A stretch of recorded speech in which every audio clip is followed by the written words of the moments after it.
Hi all, ನಾನು ಮೊದಲಿಂದನೂ ಬೆಳಗ್ಗೆ 4 ಗಂಟೆಗೆ ಎದ್ದು ನನ್ನ ದಿನಚರಿ ಶುರು ಮಾಡಿಬಿಡ್ತಿದ್ದೆ. ಆದರೆ ಮಗು ಹುಟ್ಟಿದ್ಮೇಲೆ ಸ್ವಲ್ಪ ನಾನು ಬ್ರೇಕ್ ತಗೊಂಡೆ. ಇನ್ನು ಇವಾಗ 7 ತಿಂಗಳಾಯ್ತಲ್ವಾ, ಹಾಗಾಗಿ ನನ್ನ ಬಾಡಿ ಮೇಲೆ, ನನ್ನ ಹೆಲ್ತ್ ಮೇಲೆ ನಾನು ಗಮನ ಕೊಡಬೇಕು ಅಂತೇಳಿ ನಾನು ಫ್ಯಾಟ್ ಲಾಸ್ ಜರ್ನಿನ ಶುರು ಮಾಡಿದ್ದೀನಿ.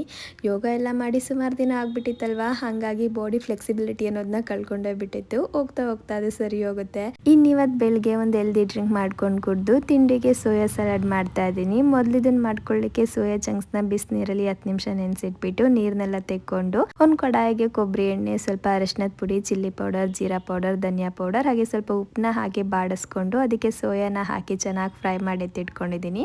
ಒಂದು ಕಪ್ಗೆ ಸ್ವಲ್ಪ ಮೊಸರು ನೀರನ್ನ ಹಾಕಿ ಚೆನ್ನಾಗಿ ಮಿಕ್ಸ್ ಮಾಡಿ ಇದನ್ನು ಕೂಡ ಎತ್ತಿಟ್ಕೊಂಡು ಇವಾಗ ಒಂದು ಕಡಾಯಿಗೆ ಎಣ್ಣೆ, ಸ್ವಲ್ಪ ಜೀರಿಗೆ, ಬೆಳ್ಳುಳ್ಳಿ ಹಾಗೆ ಈರುಳ್ಳಿನ ಹಾಕಿ ಮತ್ತೆ ಒಂದು ಸ್ವಲ್ಪ ಮಸಾಲೆ ಪೌಡರ್ನೆಲ್ಲ ಇದಕ್ಕೆ ಸೇರಿಸಿ ಒಂದರಿ ನೀರನ್ನ ಹಾಕ್ಬಿಟ್ಟು ಚೆನ್ನಾಗಿ ಫ್ರೈ ಮಾಡಿಕೊಂಡು ಇದು ಪೂರ್ತಿಯಾಗಿ ತಣ್ಣಗಾದ್ಮೇಲೆ ಮೊಸರು ಹಾಕಿ ಮಿಕ್ಸ್ ಮಾಡಿಕೊಂಡು ಕೊನೆಯಲ್ಲಿ ಕೊತ್ತಂಬರಿ ಸೊಪ್ಪು ಹಾಕೊಂಡ್ರೆ ಡ್ರೆಸ್ಸಿಂಗ್ ರೆಡಿ ಆಗುತ್ತೆ.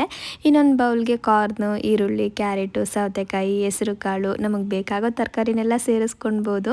ಇವಾಗ ಇದಕ್ಕೆ ಸೋಯಾ ಚಂಕ್ಸ್ ಹಾಕಿ ಡ್ರೆಸ್ಸಿಂಗ್ನ ಹಾಕ್ಬಿಟ್ಟು ಮೇಲ್ಗಡೆ ಸ್ವಲ್ಪ ಪೆಪ್ಪರ್ ಪೌಡರ್, ನಿಂಬೆಹಣ್ಣಿನ ರಸ ಹಾಕ್ಬಿಟ್ರೆ ತುಂಬಾ ಚೆನ್ನಾಗಿರೋ ಸಲಾಡ್ ರೆಡಿ ಆಗುತ್ತೆ. ಆದರೆ ನನ್ನ ಹಸ್ಬೆಂಡ್ಗೆ ಈ ಥರ ಸಲಾಡ್ ಕೊಟ್ಟರೆ ನನ್ನ ಹಸಿ ತರಕಾರಿ ತಿನ್ನಲ್ಲ ಅಂತಾರೆ. ಹಾಗಾಗಿ ಅವ್ರಿಗೆ ಮಿಲೆಟ್ಸ್ ಹಾಕ್ಬಿಟ್ಟು ಒಂದು ಪಾಟ್ ರೆಸಿಪಿ ಥರ ಮಾಡಿಕೊಟ್ಟಿದ್ದೆ. ಜಾಣುಗೆ ಇವತ್ತು ಶಾಪಿಂಗ್ ಮಾಡಲಿಕ್ಕೆ ಹೊರಗಡೆ ಕೂಡ ಹೋಗಿದ್ವಿ. ವ್ಲಾಗ್ ಅಪ್ಲೋಡ್ ಆಗಿದೆ, ಚೆಕ್ ಮಾಡಿ.